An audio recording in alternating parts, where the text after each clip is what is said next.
علیکم رسول اللہ صلی اللہ علیہ وآلہ وسلم۔ تمام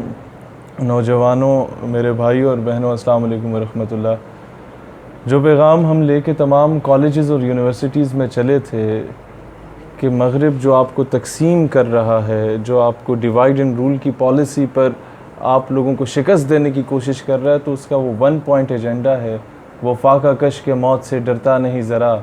روح محمد اس کے بدن سے نکال دو۔ تو آج میں نے جب ساری زندگی حضرت اقبال رحمۃ اللہ علیہ کو اگر کچھ سمجھنے کی کوشش کی، اور آیاز میں کویشچن کہ حضرت آپ مجھے ایک جملے میں بتا دیجئے کہ امت کا جو بکھرا ہوا شیرازہ ہے اسے کس طرح ایک پلیٹ فارم پہ اکٹھا کیا جا سکتا ہے، تو مجھے وہ ایک لائن میں جو جواب ملتا ہے وہ یہ ملتا ہے کہ the power that can blow the dead body of Ummah is Islam and all that Islam lies in عشق رسول علیہ الصلوۃ والسلام، کہ وہ قوت جو مسلمانوں کے مردہ ضمیر کو جھنجھوڑ کے زندہ کر سکتی ہے، اس قوت کا نام اسلام ہے،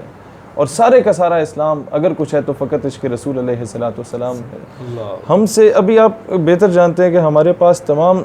پولیٹیکل اور ریلیجیس آرگنائزیشنز کی جو یوتھ ونگز ہیں ان کی لیڈرشپ کا الائنس ہے۔ اب اکثر لوگ پوچھتے ہیں کہ آپ لوگوں کا جھکاؤ بابا جی کی طرف کیوں ہے؟ میں تو ان کی موجودگی میں بھی یہی جواب دوں گا کہ اگر کل بلاول ناموس رسالت کے لیے آ جائے تو ہم اس کے ساتھ ہو جائیں، کیوں نہیں آتے؟ آپ ذاتی مفادات کے لیے نکل سکتے ہیں تو حضور کی عزت و ناموس کے لیے نہیں نکل سکتے۔ تو the one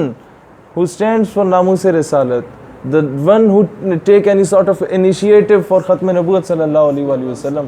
تو یہ جو یہاں پر کوئی چیز موجود ہے وہ مجبور کر دیتی ہے آپ کو اس کے پیچھے اللہ اکبر کہنے پر۔ تو آج میری تمام نوجوانوں سے درخواست ہے کہ جس طریقے سے آپ لوگ مدارس اور مساجد میں کام چل رہا ہے دین کا، ہمارے اس قوم کو اس غلامی سے کے شکنجے سے نکالنے کا، آج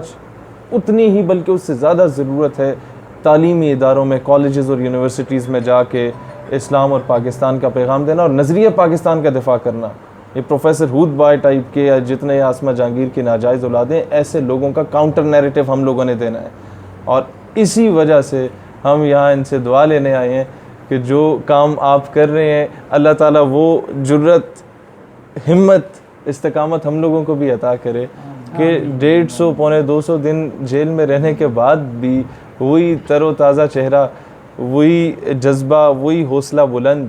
اللہ تعالیٰ ہمیں بھی ایسا ثابت قدمی عطا کرے کہ اس حالت میں بھی اگر انہیں یہ کہیں کہ یہ معذور ہیں تو معذور یہ نہیں، ہماری سوچ معذور ہوگی۔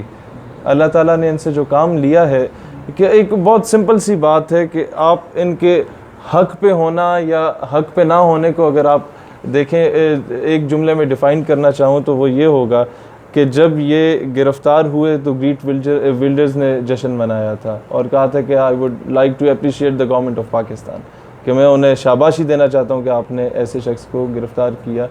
اس بندے نے جشن منایا جو کہ گستاخانہ خاکے ہالینڈ میں شائع کر رہا تھا، اور آج جب یہ رہا ہوتے ہیں تو اسی کے پسینے چھوٹ رہے ہوتے ہیں۔ رہا تو یہ پاکستان میں ہو رہے ہیں، پسینے لوگوں کے کہاں کہاں چھوٹ رہے ہیں۔ تو ہم ہر اس شخص کے دست و بازو بنیں گے جو قادیانیت کے خلاف اور ختم نبوت صلی اللہ علیہ وسلم کے حق میں کھڑے ہوں گے۔ اور مجھے تو فخر ہے کہ ہم ایک ہی قوم، خطے، قبیلے، ایک ہی علاقے سے تعلق رکھتے ہیں، اور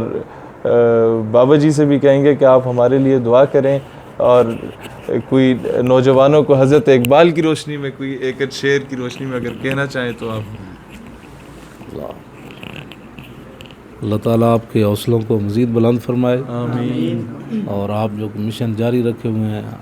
اس مشن کے لیے